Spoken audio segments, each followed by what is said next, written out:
New York City continued to shine brightly behind the large glass windows of the 12th floor office, looking as though the metropolis never knew how to grow tired. The vast avenues were packed with brilliant lights, crawling streams of cars, massive digital billboards, and thousands of people walking in an endless, hurried blur. Everything outside looked thoroughly modern, immaculate, and seamlessly perfect. But inside a high-end marketing agency, Audrey Sullivan Vance remained glued to her computer monitor, her eyes burning with dryness, and her heart feeling completely depleted.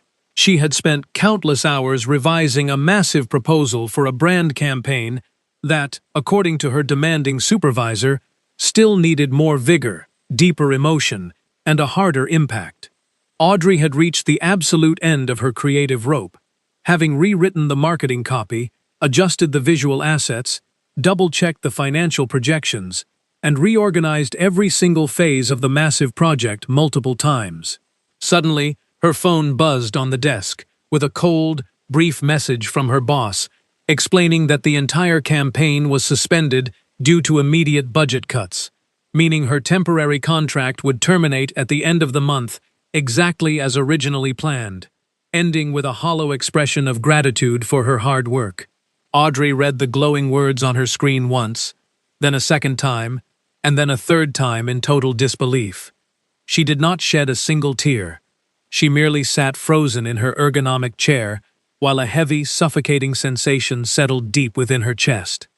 This was certainly not the first occasion a promising job opportunity had vanished into thin air before blossoming into something permanent and secure. It was definitely not the first time she had been handed a polite thank you, right before being unceremoniously pushed out the corporate door.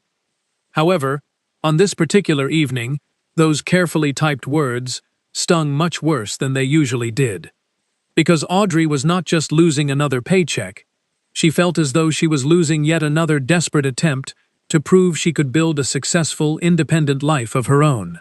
She was the only daughter of David Vance, a highly celebrated and wealthy architect in New York, and Margaret Sullivan, a fiercely elegant, powerful, and widely admired public relations director.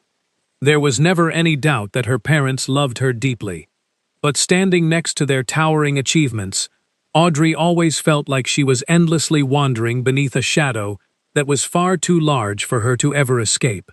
She quietly powered down her computer, gathered her belongings into her bag, and walked out of the building, immediately dialing her mother's number as she stepped onto the bustling pavement. Margaret did not answer the phone, but a brief text arrived a few minutes later, stating she was in an important board meeting and asking if there was an emergency. Audrey stared at her glowing screen, desperately wanting to type that she had lost her job yet again, that she was profoundly exhausted, and that she just needed her mother to talk to her for a few moments. Ultimately, she deleted all those vulnerable words and simply replied that nothing important was happening, deciding instead to call her father's office line. His dedicated assistant answered promptly, politely explaining that Mr. David was currently inspecting a major construction site and could not be disturbed, offering to take a detailed message on her behalf. Audrey firmly closed her eyes, politely declined the offer to leave a message, and continued her lonely walk home through the vibrant, rushing, and stunningly beautiful city that completely failed to notice the young woman walking with a shattered spirit. When she finally arrived at her family's sprawling luxury apartment, she found everything in its usual state of immaculate, flawless order. The warm designer lights cast a soft glow over the elegant modern furniture, the expensive contemporary paintings, and the perfectly polished dining table where a gourmet meal had been carefully prepared and stored for her earlier in the afternoon. Audrey mindlessly heated the exquisite food and sat entirely alone at a dining table that felt far too massive for one person. Directly across from her, perfectly arranged on a sleek glass shelf, sat an array of framed family photographs, showcasing her university graduation, her father proudly holding prestigious architectural awards, magazine clippings of her mother's high-profile interviews, and snapshots from exotic international vacations where they all smiled with practiced perfection. Every single object in that luxurious residence screamed of monumental success and wealth. But on that quiet night, Audrey only felt a deep, biting coldness. She barely touched her dinner before retreating to her bedroom, where she sat heavily on the edge of her mattress. Draped casually over the back of a chair was a simple, slightly faded woolen scarf hand-knitted by her grandmother Amelia many years ago. It was a modest, cream-colored piece of fabric that completely clashed with the sleek, high-end elegance of the Manhattan apartment. But the moment Audrey reached out and touched the soft wool, she was flooded with vivid memories of things she had not felt in years. The rich aroma of a warm country oven, the joyful sound of a dog sprinting across a wooden porch, and the gentle voice of her grandmother, calling out that the evening tea was finally ready. Just then, her phone vibrated against her leg with a new message containing a video file from her grandmother. Audrey opened the clip, and her screen was instantly filled with the sun-drenched, rolling hills of the Blue Ridge Mountains in North Carolina. Her stern grandfather, Isaac, was standing among the neat rows of a terraced herbal tea farm, carefully harvesting delicate leaves with slow, deliberate, and practiced movements. Suddenly, Buster, the incredibly energetic farm dog, darted across the frame with a stolen gardening glove clamped firmly in his jaws, causing Isaac to turn and yell a grumpy reprimand while the camera shook violently from Amelia's warm, infectious laughter behind the lens. The shaky video then panned to reveal Nutmeg, the famously lazy orange cat, sleeping heavily on the front porch steps, completely unbothered by the surrounding chaos. Finally, the lens flipped clumsily to show Amelia standing in her cozy, flour-dusted kitchen, wearing a stained apron and adjusting her glasses, while asking the camera if she was recording it properly, noting that Isaac refused to even learn how to unlock a smartphone.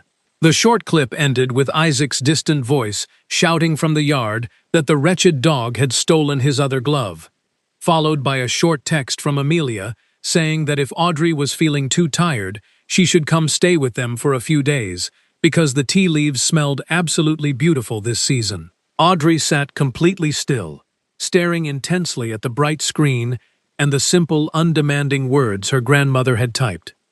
That gentle invitation did not demand a single thing from her. It asked for no complicated explanations about her career.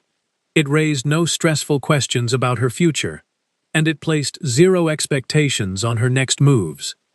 It simply offered her a safe, quiet place to return to when the world became too heavy to carry. And in that quiet, lonely bedroom, for the very first time that entire evening, Audrey finally broke down and cried, until her chest physically ached.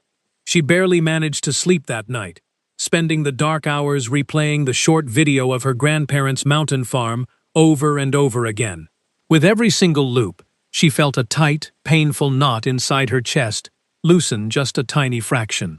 The soothing sound of the mountain wind rustling through the tea rows, Amelia's joyous laughter, Buster's clumsy paws hitting the dirt, and Isaac's serious, gravelly voice all deeply reminded her of a significantly slower, simpler, and profoundly truer way of living. It had been several long years since she had spent any meaningful amount of time at her grandparents' rustic home in the North Carolina mountains. As a little girl, she used to run endlessly across that stone-paved yard, devour freshly baked bread straight from Amelia's old oven, and quietly trail behind her grandfather through the lush green plants, never quite understanding why he treated every single leaf with such intense, quiet reverence. But as she grew older, her life became completely consumed by rigorous university studies, demanding corporate internships, high-pressure jobs, endless interviews, and the relentless, suffocating rush of the city. As the early morning light finally crept through her window, Audrey firmly opened her laptop and purchased a train ticket heading straight south, promising herself she would only stay for exactly 1 month to breathe, rest, and clear her mind away from the crushing weight of New York. The first morning at the White Mountain farmhouse, Audrey woke up quite late, not necessarily too late for someone living in New York, where long, exhausting nights and repeatedly snoozed alarms were a standard part of survival, but entirely too late for the household of Isaac Vance, where the daily labor commenced well before the sun finished pulling itself over the lush mountain peaks. When she finally fluttered her eyes open, her cozy, rustic bedroom was already flooded with a brilliant, golden light. For a few disorienting seconds, she could not remember exactly where she was, until she recognized the thick white walls, the antique quilt covering her legs, and her open suitcase currently being occupied by Nutmeg, who was sleeping heavily on her clothes, as if he paid monthly rent for the privilege. Then, drifting through the open window, she heard the unmistakably gruff voice of her grandfather calling from the yard, loudly suggesting that if the fancy city lady planned to stay in bed until the tea leaves withered and died, she should at least send a written warning so the plants could pull up a chair and wait. Audrey bolted upright instantly, causing Nutmeg to crack open a single, highly offended yellow eye at the sudden disturbance.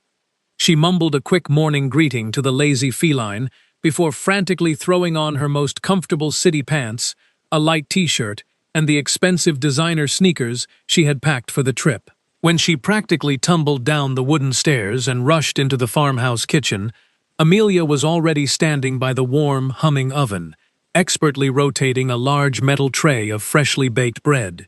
The entire house smelled divinely of warm yeast, dried mountain herbs, and strong, dark coffee. Amelia offered a bright, entirely unbothered greeting, casually ignoring the fact that her granddaughter had slept away half the morning, and kindly suggested she hurry outside before Isaac drafted another lengthy, dramatic speech regarding the irreversible decline of modern youth. Audrey grabbed a thick slice of steaming bread, bit into it while still walking, and hurried out onto the sun-drenched porch. Buster immediately sprinted toward her, with a level of frantic energy that felt entirely illegal for that time of day, leaping excitedly around her legs and barking loudly, as if he were trying to give her specific farming instructions. She laughed, trying to calm the joyful dog down, and let him lead her up the sloping dirt path toward the beautifully terraced rows of herbal tea plants. The mountain hillside was completely bathed in a soft, welcoming sunlight, and the delicate green plants grew in meticulously cared-for lines, their tiny leaves swaying gently whenever the mountain breeze rolled through the valley. Isaac was already hunched over one of the long rows, an old woven basket resting near his sturdy boots, wearing a faded sun hat and an expression of deep, meditative concentration. He was not merely working the mountain soil out of obligation. His slow, deliberate movements looked more like an ancient, respectful conversation with the earth itself. Audrey approached him with hesitant, careful steps, offering a soft apology for oversleeping, which Isaac completely ignored, dryly noting that half the mountain had already noticed her absence. He finally paused his labor, slowly turning his critical gaze downward to stare pointedly at her expensive, completely impractical city sneakers. He grumbled that those shoes might be wonderful for walking on paved concrete, but out here she was going to fill them with wet mud and then spend the rest of the afternoon complaining about it. Audrey defensively promised she would not complain, prompting Isaac to dryly remark that every single city person made that exact same empty promise right before they started complaining. Without waiting for another word, Isaac firmly grasped a green branch and demonstrated exactly how she needed to pluck the leaves, without tearing, without violently ripping, but rather gently pinching the tender upper tips. His aged, calloused fingers separated the delicate leaves with a level of surprising, graceful gentleness that Audrey found truly mesmerizing. She nervously stepped forward to imitate his technique, but she was initially far too hesitant and barely managed to pull a single leaf free from the stem. Frustrated with herself, she overcompensated on her second attempt, squeezing the plant far too aggressively, leaving the poor leaf bruised and crushed between her clumsy fingers. Isaac stared at her mangled handiwork as if she had just committed a profound moral crime against nature, bluntly informing her that she was not harvesting the plant, but rather getting into a physical fistfight with it. Audrey felt a hot flush of deep embarrassment rise in her cheeks, immediately offering a flustered apology and insisting it was not her intention to ruin the harvest. Isaac sharply replied that the plants did not understand human intentions. They only understood the physical touch of the hands handling them. That particular phrase stung Audrey a little more deeply than it probably should have, echoing the harsh corporate feedback she had constantly endured in New York, where nobody cared about how hard she tried if the final campaign numbers failed to meet expectations. But standing there under the bright mountain sun, she realized Isaac's stern voice contained no actual malice or corporate cruelty. It was simply the firm, uncompromising demand of a man who had spent his entire life keeping fragile things alive. She took a deep, steadying breath, swallowed her bruised pride, and quietly asked her grandfather to show her how to do it one more time. They spent the remainder of the long morning working side by side in a comfortable, focused silence. Audrey made dozens of clumsy mistakes. She accidentally stepped on delicate roots. She filled her woven basket with the wrong mixture of leaves.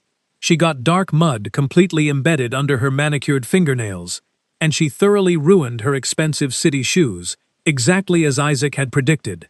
Buster made several chaotic appearances, shoving his wet nose into the tea rose and happily galloping away with a stolen dry twig, as if he had just acquired the world's greatest treasure. Finally, as the midday sun began to beat down with a heavier heat, Isaac quietly reached over, inspected the contents of Audrey's messy basket, and gruffly admitted that a few of her leaves were actually passable. When they eventually returned to the farmhouse porch, Audrey found a brand new pair of sturdy work boots and thick gardening gloves waiting quietly by the door. Nobody said a word, but she knew instantly who had left them. Later that afternoon, Audrey pulled out her smartphone, not to check stressful work emails, but simply because she was struck by the quiet, radiant beauty of Amelia kneading bread dough in the golden afternoon light streaming through the kitchen window. She recorded a short, shaky video of her grandmother's flour-covered hands, the steam rising from a fresh cup of tea, Buster triumphantly parading a stolen rag across the yard, and Nutmeg refusing to move from the center of the kitchen table.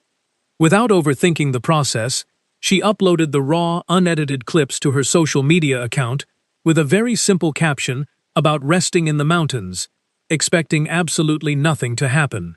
To her utter shock, by the very next morning, the simple video was flooded with hundreds of heartfelt comments from strangers, expressing how the short clip brought them immense peace, made them deeply miss their own grandparents, and provided a brief, beautiful escape from their exhausting daily lives.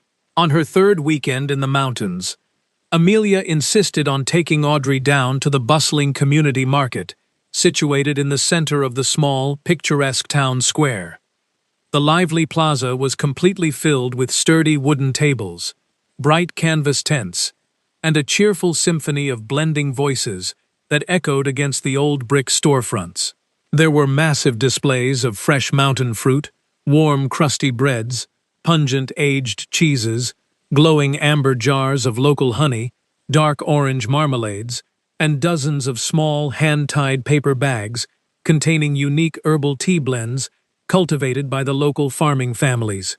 It was by no means a massive or overly polished commercial market, but it vibrated with an authentic, joyful pulse that Audrey had never once felt while wandering the sterile, overly bright aisles of massive New York grocery stores. The locals constantly greeted each other by their first names, asking deep, genuine questions about their aging parents, the changing weather patterns, or a neighbor's child who had recently moved away to study in a distant city. Audrey walked closely beside her grandmother, carrying a large woven basket over her forearm, quietly absorbing the rich, colorful atmosphere. Amelia pointed toward a sturdy, older woman standing proudly behind a table completely covered in beautiful, golden-brown baked goods, introducing her as Eleanor, the undisputed master of the traditional mountain honey tea cake. Eleanor waved them over enthusiastically, teasing Audrey about growing up into a fancy city woman, while proudly explaining that people nowadays seem to prefer complicated, overly sweet pastries covered in heavy frosting, completely forgetting the simple magic of her traditional recipe. Audrey was entirely charmed by the older woman's fiery spirit and asked for permission to record a short video of the rustic cakes and the glowing jars of honey catching the morning light. Eleanor playfully agreed, provided Audrey promised to only capture her good side, smoothing her floral apron and arranging her baked goods with immense beaming pride. A little further down the busy row of vendors, Audrey stopped at a large cooperative stall to film the intricate details of dried herbs falling softly onto an antique metal scale. It was right at that moment she felt a heavy, intense gaze resting firmly upon her, prompting her to slowly lower her phone and turn around. Standing near a stack of heavy wooden crates was Gavin, a ruggedly handsome young man of about 29, possessing deeply sun-tanned skin, a simple work shirt, and a pair of dark, intensely skeptical eyes. He was technically organizing boxes of tea for the farming cooperative, but his entire focus was locked onto Audrey and the camera lens she was pointing at his neighbors. Amelia noticed the sudden tension and quickly introduced the young man, noting with a light chuckle that Gavin was a wonderfully hard-working boy, even though he occasionally possessed more sharp thorns than a dried-up blackberry bush. Gavin offered a very tight, painfully brief greeting, his arms firmly crossed over his chest, as he bluntly asked Audrey why exactly she was wandering around their town filming the local people. His tone was not outright aggressive, but it carried a sharp, unapologetic edge of protective hostility that made Audrey instinctively defensive. She quickly slipped the phone into her back pocket, explaining that she was just capturing small, beautiful details to remember the trip, and that people online really seemed to appreciate the peaceful imagery. Gavin let out a short, cynical scoff, stating that wealthy city people always loved looking at pretty, rustic towns when they were feeling tired of their own chaotic lives. But they never actually cared about the real humans living there. Audrey's brow furrowed in genuine frustration, as she firmly insisted she was not doing anything malicious or harmful to the community. Gavin stepped slightly closer, his voice dropping into a low, fiercely serious register as he explained that their small mountain home was not merely a convenient aesthetic backdrop for burnt-out city workers to film their personal healing journeys before abandoning the town forever.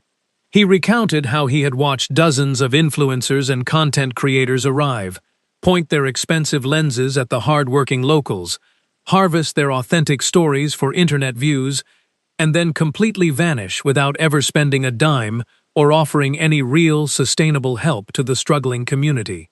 His words hit Audrey squarely in the chest, feeling like a heavy, physical blow precisely because Gavin was not shouting. He was speaking with the quiet, devastating conviction of someone who had been repeatedly used and discarded. A small, deeply uncomfortable part of her mind suddenly wondered if he was entirely right, causing her to quietly lower her gaze and put her phone away for the remainder of the entire market trip. For the next several days, Audrey did not record a single video, dedicating herself entirely to helping Isaac in the fields and learning how to properly avoid burning Amelia's delicate pastries in the kitchen. However, later that week, when she returned to the market without her phone, Eleanor immediately marched over and loudly complained that Audrey was no longer filming her beautiful cakes. Audrey stammered an apology, admitting she thought it was probably better not to exploit the locals, which caused Eleanor to plant her hands on her hips and demand to know who had put such foolish nonsense into her head. Eleanor proudly explained that, thanks to Audrey's short video, a young couple from a neighboring city had driven 2 hours specifically to buy her honey cakes, calling her by her actual name for the first time in nearly 5 years. Other vendors chimed in with similar stories of new, respectful customers arriving, proving that Audrey's simple, honest videos were not stealing their dignity, but rather reminding the outside world that they still existed. Empowered by this overwhelming validation, Audrey marched straight over to the cooperative stall where Gavin was stacking heavy boxes of dried herbs. She firmly planted her feet, looked him directly in the eyes, and calmly stated that while she completely understood his valid fears of exploitation, she was not there to use his people as cheap props for her own ego. She explained the feedback she had received from Eleanor and the others, arguing that hiding the town away from the world was not going to pay the bills or keep the farms alive for the next generation. Gavin paused his heavy labor, wiping a line of sweat from his forehead, and looked at her in total silence for a very long time, his rigid, defensive posture slowly softening. He quietly admitted that while a lot of people with cameras brought nothing but trouble, perhaps he had judged her personal intentions far too quickly and harshly. That evening, sitting quietly on the back porch of the farmhouse, Audrey finally took her phone out again. She did not use any overly dramatic filters, nor did she write poetic, flowery captions about her own spiritual healing journey. She simply recorded the quiet, beautiful reality of her grandparents' home. Isaac carefully sorting the day's harvest, Amelia humming while folding cloth napkins, and Buster snoring loudly with his head resting on a stolen gardening glove. She uploaded the video with a short, honest caption explaining that a good story is only truly valuable when the storyteller learns to ask permission, listens deeply, and proudly speaks the actual names of the people who hold the community together. As the positive comments immediately flooded in, praising the authenticity and demanding to know where they could buy the tea, Audrey felt a profound, grounding sense of genuine purpose completely wash away the lingering anxiety of her failed New York career. The 1 month Audrey had initially promised herself vanished with terrifying speed, entirely unlike the agonizingly slow, grinding weeks she was accustomed to enduring in New York. Up in the quiet mountains, time was not measured by aggressive alarm clocks, urgent corporate emails, or stressful project deadlines, but rather by the satisfying weight of harvested tea baskets, the golden loaves of bread emerging from the oven, and the long, lazy shadows stretching across the porch. On her final morning, Amelia packed a massive canvas bag, entirely overflowing with fresh jars of orange marmalade, honey cakes, and warm bread, jokingly insisting that a person never knew when they might suddenly need a sweet treat while crossing the desolate wasteland of the big city.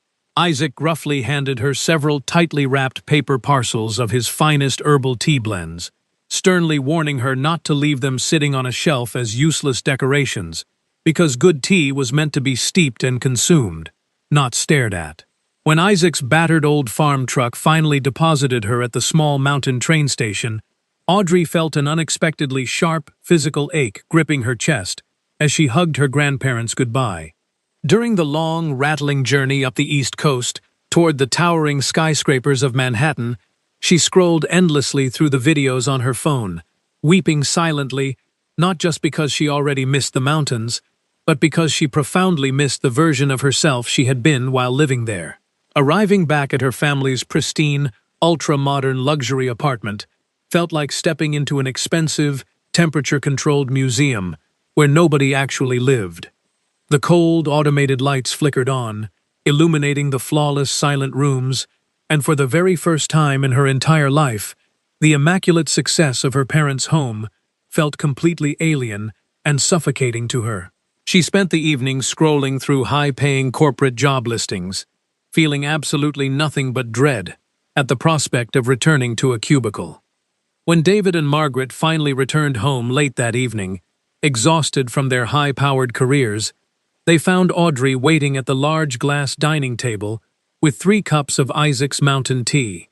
She took a deep, trembling breath and boldly announced that she was permanently moving back to North Carolina to build a local project supporting the farmers and artisans. Margaret froze entirely, her elegant face tightening as she accused Audrey of cowardly running away from the competitive realities of the real world just to hide in the middle of nowhere. David tried a softer, more diplomatic approach, offering to leverage his extensive corporate contacts to secure her a highly stable, lucrative position at a top-tier firm. Audrey shook her head firmly, her voice steady but thick with emotion, as she explained that she no longer wanted to spend her precious life feeling like a failed, defective copy of her incredibly successful parents. The heavy silence that crashed over the dining room was dense enough to cut with a knife. Audrey poured her heart out, explaining how the small mountain town made her feel genuinely useful, how her digital skills were actually helping real people pay their bills, and how she finally woke up every morning without the crushing fear of never being enough. Margaret stood abruptly, and walked to the massive floor-to-ceiling window, staring out at the glittering New York skyline, her voice trembling slightly as she confessed her own deep-seated terror. She revealed that she had fought incredibly hard to escape a tiny, suffocating rural town just like that one, desperate to ensure her daughter would never be trapped in a small life.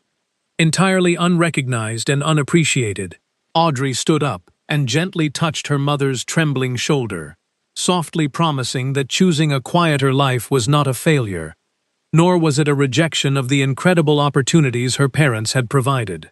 By the end of the emotionally exhausting night, no magical resolution was reached, but David and Margaret finally realized their daughter was not acting out of a temporary, emotional impulse.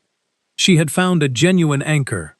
Less than a week later, Audrey arrived back at the small mountain train station carrying 2 massive suitcases, immediately greeted by a wildly barking Buster and an incredibly smug Nutmeg, who promptly claimed the largest suitcase as his personal bed.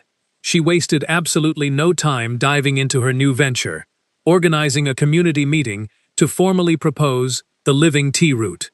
Her vision was incredibly clear. They would offer highly limited, respectful tours where small groups could witness the farming process, purchase directly from the creators, and experience the town without turning the community into a cheap, overcrowded theme park. Sophie, Gavin's sharply intelligent and deeply sarcastic younger sister, eagerly volunteered to host the tasting portions at her cozy local cafe, while Caleb, a pragmatic older farmer, loudly voiced his support for any plan that brought honest money back into their struggling economy. Gavin, however, remained quietly leaning against the back wall during the meeting, his dark eyes tracking Audrey's every move with a mixture of reluctant admiration and lingering protective caution. He did not immediately oppose the idea, but he firmly demanded that strict boundaries be set so the town retained absolute control over who visited and what they were allowed to see. Audrey eagerly agreed to every single condition, working late into the night at Amelia's kitchen table, building a simple website, editing authentic promotional videos, and carefully coordinating the complicated logistics of bringing outsiders into their fragile world. One evening, long after the rest of the farmhouse had gone to sleep, Gavin suddenly appeared at the kitchen door, holding 2 steaming mugs of a special herbal blend he had cultivated himself. He set the cup gently next to her glowing laptop, casually mentioning that Sophie had forced him to bring it over, though his soft smile completely betrayed the transparent lie. They sat together in the quiet, dim kitchen, the only sounds being the gentle ticking of the wall clock and Buster's muffled snores echoing from the hallway. Gavin finally offered a sincere, deeply vulnerable apology for his initial hostility, admitting he had been terrified that she would commodify their home and break the fragile peace they had fought so hard to maintain. Audrey accepted his apology with a warm smile, and in that quiet, shared vulnerability, the lingering tension between them completely dissolved, replaced by the quiet, undeniable spark of a genuine romance taking root. The Living Tea Route began to grow with a slow, steady, and incredibly organic momentum that brought a renewed sense of vibrant life to the mountain town. Every single weekend, small, carefully curated groups of eager visitors arrived to walk the terraced hills, listen to Isaac's stern but deeply educational lectures about soil quality, and purchase heavy jars of sweet honey directly from Eleanor's table. The financial impact was immediate and deeply appreciated by the locals, but Audrey strictly refused to increase the group sizes, aggressively protecting the intimate, personal nature of the experience despite the growing waiting list. Everything felt perfectly balanced until a sharply dressed, incredibly smooth-talking corporate developer named Nathan Adams unexpectedly arrived at Sophie's cafe, ordering an herbal tea and asking directly for Audrey. Nathan worked for a massive, well-funded tourism development firm, and he arrived carrying glossy brochures, promising to transform their humble, homegrown project into a globally recognized brand of luxury, sustainable rural tourism. He pitched his grand vision at a special town meeting, speaking with practiced, hypnotic charisma about building boutique eco-lodges, expanding the market footprint, and driving massive revenue streams directly into the pockets of the struggling farmers. Caleb was immediately mesmerized by the shiny promises of wealth, arguing passionately that the town would be absolute fools to turn down such an incredibly lucrative financial opportunity.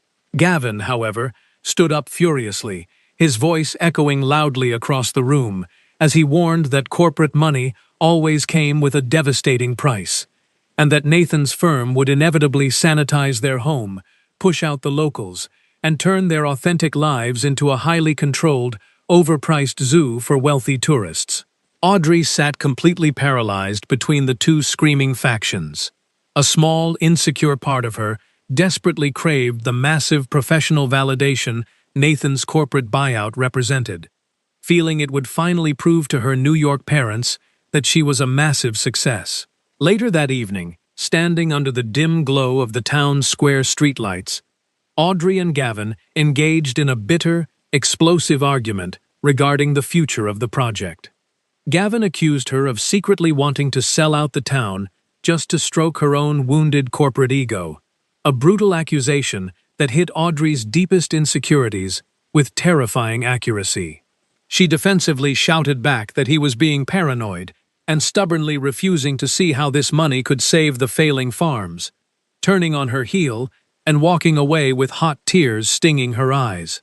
The heavy tension bled into the following morning, a Saturday when a slightly larger tour group was scheduled to visit the farmhouse to watch Amelia bake her famous bread. Amelia had been moving significantly slower all week, brushing off Audrey's concerns with stubborn pride, insisting she was perfectly fine to handle the eager crowd gathering in her warm kitchen. Right as Amelia reached for a heavy sack of flour, her face suddenly went completely pale, her hands violently trembled, and she collapsed heavily onto the hard wooden floor, sending a massive cloud of white powder exploding into the air. The visiting tourists gasped in absolute horror as Isaac let out a guttural, terrified shout, dropping his tools and dropping to his knees beside his unconscious wife. Audrey felt the entire world instantly stop spinning as she frantically grabbed a phone to call the paramedics, her hands shaking so violently she could barely dial the emergency numbers. Amelia was rushed to the regional hospital, where doctors diagnosed her with severe exhaustion and dangerous blood pressure spikes, strictly ordering absolute bed rest and an immediate halt to all her stressful, demanding physical labor. The terrifying news sent shockwaves all the way to New York, prompting David and Margaret to drop everything and immediately fly down to the mountain hospital.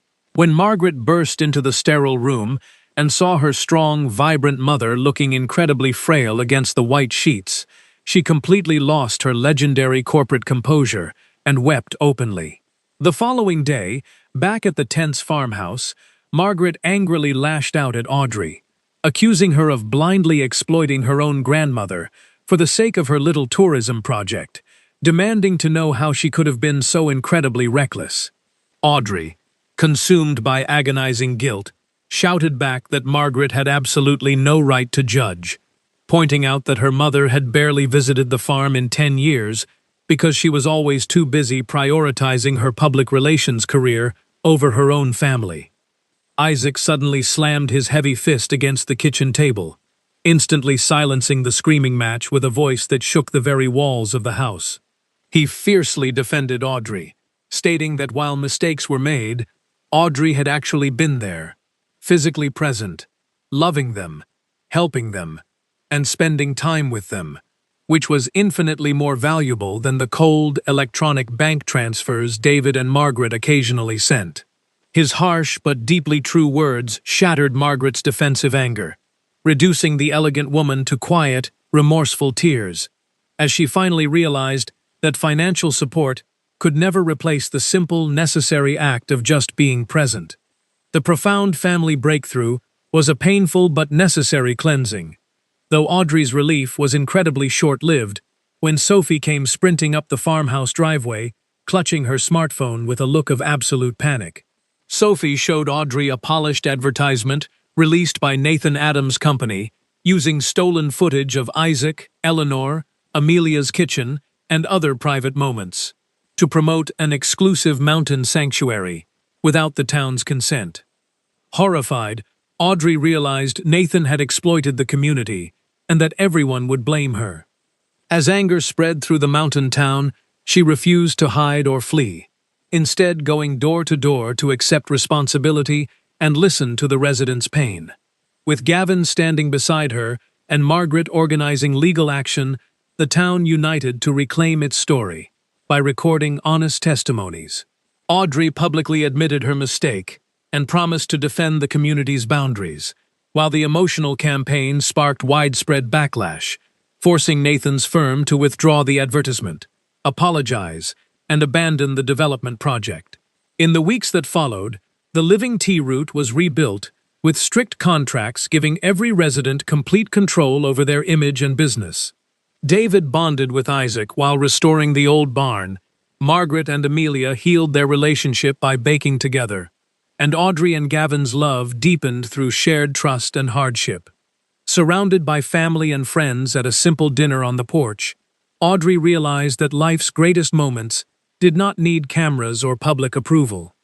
Their experience proved that true healing comes from facing mistakes with honesty, protecting the people we love, and finding peace in everyday acts of compassion, forgiveness, and belonging, rather than in fame, wealth, or recognition.